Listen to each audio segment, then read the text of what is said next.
दोस्तों नमस्कार, ये है मार्गदर्शन फॉर सिविल सर्विसेज। मैं अनुराग चौधरी। दोस्तों, पर्यावरण एवं पारिस्थितिकी से संबंधित महत्वपूर्ण प्रश्नों के अंतर्गत इस वीडियो में प्रस्तुत है यूपीपीसीएस प्रारंभिक परीक्षा आरओ और अन्य प्रतियोगी परीक्षाओं के लिए पर्यावरण से संबंधित अति महत्वपूर्ण प्रश्नों का रिवीजन, जो आपके परीक्षाओं की दृष्टि से बहुत ही उपयोगी हैं। सबसे पहले आइए जानते हैं पर्यावरण किसे कहते हैं। तो पृथ्वी पर पाए जाने वाले भूमि, जल, वायु, पेड़ पौधे और जीव जंतुओं के समूह को जो हमारे चारों ओर सामूहिक रूप से विद्यमान है, उसको पर्यावरण कहते हैं।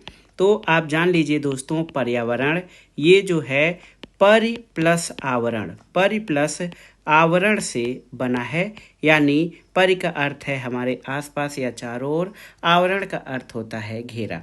तो हमारे चारों ओर भूमि, जल, वायु, पेड़ पौधे और जीव जंतुओं के समूह को सामूहिक रूप से पर्यावरण कहा जाता है। अगर पर्यावरण संरक्षण अधिनियम 1986 के अनुसार पर्यावरण की परिभाषा देखें तो याद रखिएगा कि पर्यावरण किसी जीव के चारों ओर घिरे भौतिक और जैविक दशाएं और उनके साथ अंतःक्रिया को इसमें शामिल किया जाता है। अब आइए महत्वपूर्ण प्रश्नों पर आते हैं। सबसे पहले एक महत्वपूर्ण प्रश्न जो बार बार परीक्षाओं में पूछा जाता है, याद रखिएगा, पर्यावरण संरक्षण अधिनियम। पर्यावरण संरक्षण अधिनियम कब पारित किया गया था? तो ये प्रश्न बार बार परीक्षाओं में पूछा गया है, इसको आपको याद रखना चाहिए। 1986 यानी पर्यावरण संरक्षण अधिनियम 1986 में पारित किया गया था।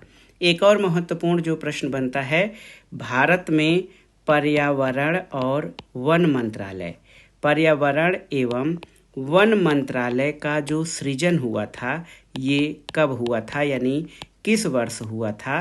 पर्यावरण मंत्रालय का सृजन किस वर्ष हुआ था, यानी इसका गठन किस वर्ष हुआ था? तो याद रखिएगा, सितंबर 1985, सितंबर 1985 में भारत में पर्यावरण और वन मंत्रालय का सृजन हुआ था और तत्कालीन पीएम श्री राजीव गांधी थे। तो याद रखिएगा, भारत में पर्यावरण और वन मंत्रालय का सृजन प्रधानमंत्री राजीव गांधी के समय में सितंबर 1985 में हुआ था। और एक प्रश्न और करंट का है कि वर्ष 2014 में दोस्तों जो हमारा पर्यावरण और वन मंत्रालय, पर्यावरण एवं वन मंत्रालय का नया नाम परिवर्तित करके क्या रखा गया है? तो इस मंत्रालय का नाम वर्तमान में क्या हो गया है? याद रखिएगा, पर्यावरण वन एवं जलवायु परिवर्तन मंत्रालय। क्यों? क्योंकि पर्यावरण और वन जो है ये सभी जलवायु को निर्धारित करते हैं और इसमें जलवायु परिवर्तन और उससे संबंधित जो समस्याएं हैं उनसे निपटने के लिए इस मंत्रालय का जो नवीन नामकरण किया गया है, पर्यावरण वन एवं जलवायु परिवर्तन मंत्रालय। बहुत ही महत्वपूर्ण विभाग है ये आज की दशा में। एक प्रश्न और आइए देखते हैं, महत्वपूर्ण प्रश्न है जो आपकी परीक्षा के लिए दृष्टि से, सतत विकास या धारणीय विकास, सतत विकास या धारणीय विकास जिसको हम सस्टेनेबल डेवलपमेंट कहते हैं। सस्टेनेबल डेवलपमेंट, सतत विकास, धारणीय विकास या संधारणीय विकास जिसको कहा जाता है, ये क्या है? तो दोस्तों, सतत विकास भावी पीढ़ियों की आवश्यकताओं की पूर्ति करने की क्षमताओं से समझौता किए बिना वर्तमान पीढ़ी की आवश्यकताओं को पूरा करना। यानी जब हम कोई विकास करते हैं तो ये कहा जाता है कि हम आगे आने वाली पीढ़ियों का जो संसाधन है उनको खर्च कर रहे हैं। तो सतत विकास में ये चीज़ें शामिल हैं कि जो हमारी आने वाली पीढ़ियां हैं, भावी पीढ़ियां हैं, उनकी आवश्यकताओं से समझौता न करें, यानी उनकी जो ज़रूरतें हैं हम उसको छोड़ दें और जो वर्तमान में हमारे संसाधन हैं उनसे ही अपनी आवश्यकताओं की पूर्ति करें और जो अन्य संसाधन हैं उनको भविष्य के लिए छोड़ दें। इसको सतत विकास कहा जाता है। तो प्रश्न हमारा ये है कि सतत विकास की अवधारणा जो है ये कहाँ से आई है। तो सतत विकास की अवधारणा याद रखिएगा 1987 यानी 1987 पर पर्यावरण और विकास पर विश्व आयोग यानी world commission on environment and development पर्यावरण और विकास पर विश्व आयोग की एक रिपोर्ट थी जिसका नाम था Our Common Future, Our Common future.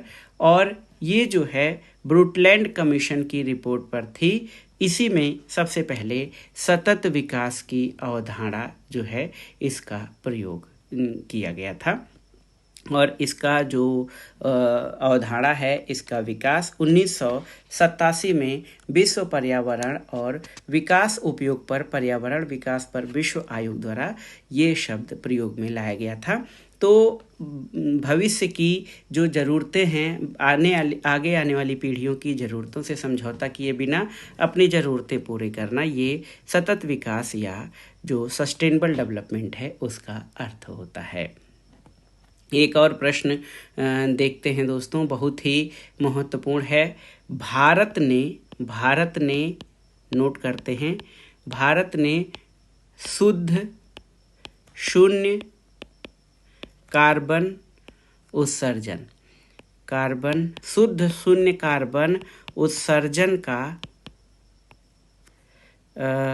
लक्ष्य कब तक निर्धारित किया है, का लक्ष्य जो है ये कब तक निर्धारित किया है, वर्ष कितना है तो याद रखिएगा 2070 यानी 2070 तक भारत ने शुद्ध यानी नेट जीरो कार्बन एमिशन का लक्ष्य निर्धारित किया है।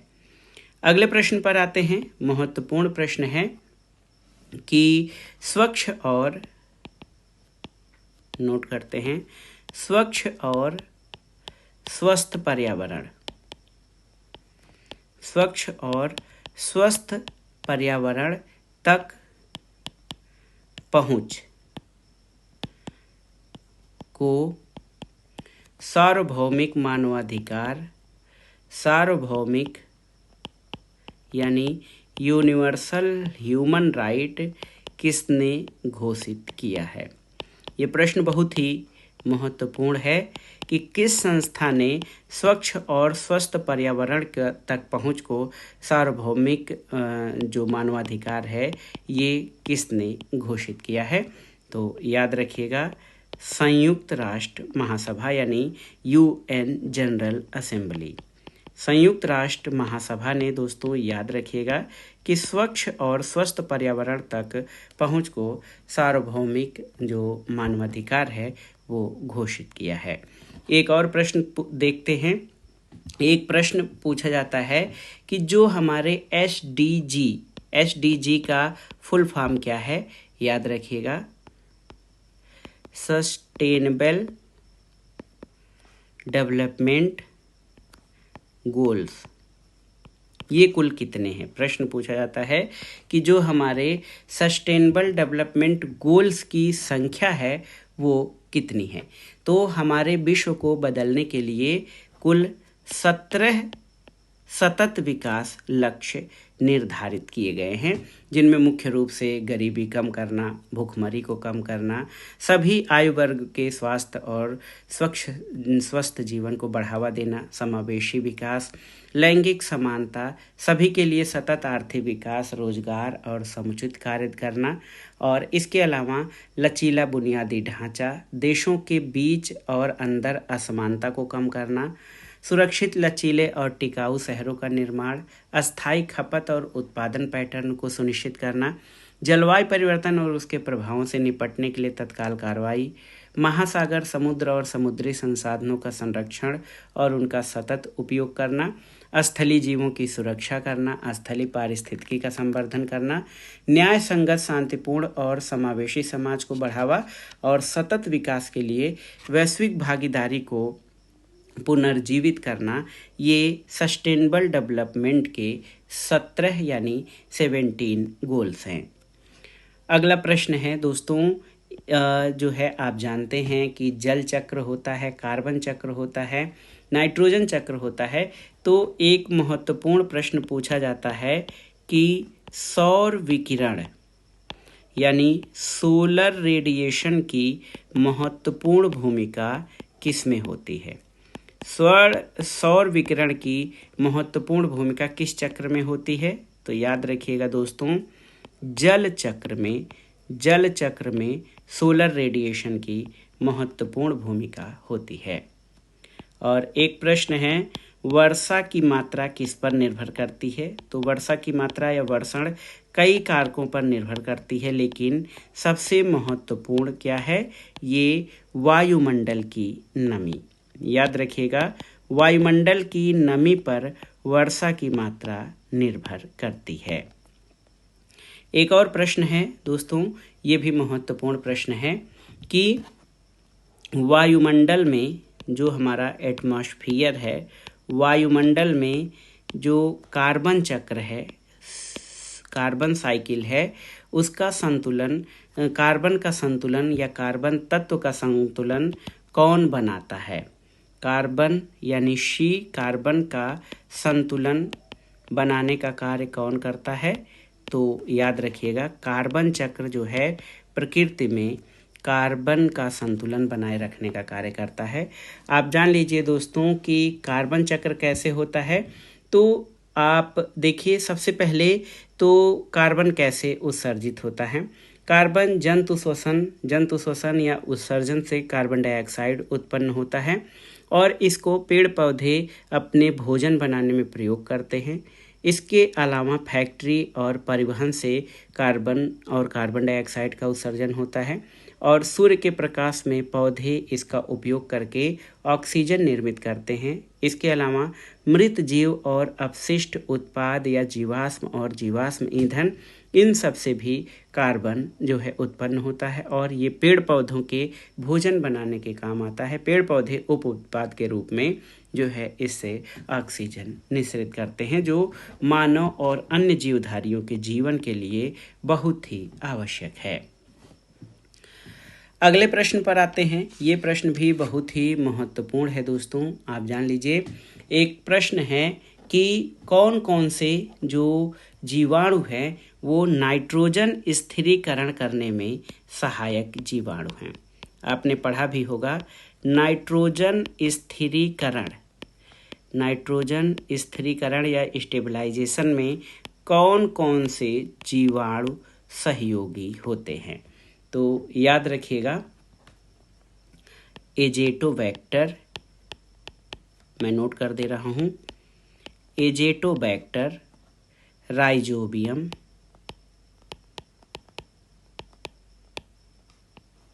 इसके अलावा क्लेबासिरला,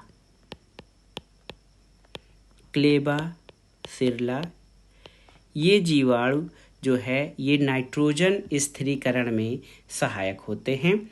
और नील हरित शैवाल, दोस्तों नाइट्रोजन स्थिरीकरण में कुछ नील हरित शैवालों की भी भूमिका होती है इन जीवाणुओं के अलावा। तो नील हरित शैवाल या ब्लू ग्रीन एल्गी, जो नील हरित शैवाल होते हैं उसमें आप देखिए नोस्टाक, एनाबीना, आलोसीरा, याद रख लीजिएगा, याद कर लीजिएगा, आलोसीरा और ग्लियो ट्राइकिया और रीबू, याद रखिएगा, रीबुलेरिया। दोस्तों वायुमंडल का नाइट्रोजन है उसको स्थिरीकरण करने में जो जीवाणु उपयोगी होते हैं उसमें क्लास्ट्रीडियम, राइडोस्पाइरलम, एजेटोबैक्टर, राइजोबियम और क्लेबासिरला प्रमुख हैं। जबकि कुछ नील हरित शैवाल भी नाइट्रोजन स्थिरीकरण में सहायक होते हैं। इसमें मुख्य रूप से नोस्टाक, एनाबीना, आलोसीरा, ग्लियोट्राइकिया और रिबुलेरिया प्रमुख हैं। दोस्तों एक और प्रश्न पूछा जाता है, महत्वपूर्ण प्रश्न है, जो नाइट्राइट क्या होता है आप जानते हैं। NO2 माइनस जो आयन होता है ये नाइट्राइट है, या फिर नाइट्रेट NO3 माइनस। नाइट्राइट या नाइट्रेट को गैसीय नाइट्रोजन में जो है कौन बदलता है। बहुत ही महत्वपूर्ण प्रश्न है, ये आपके जानकारी में होना चाहिए। नाइट्राइट और नाइट्रेट को गैसीय नाइट्रोजन में बदल देता है कौन, तो ये क्या होते हैं, विनाइट्रीकृत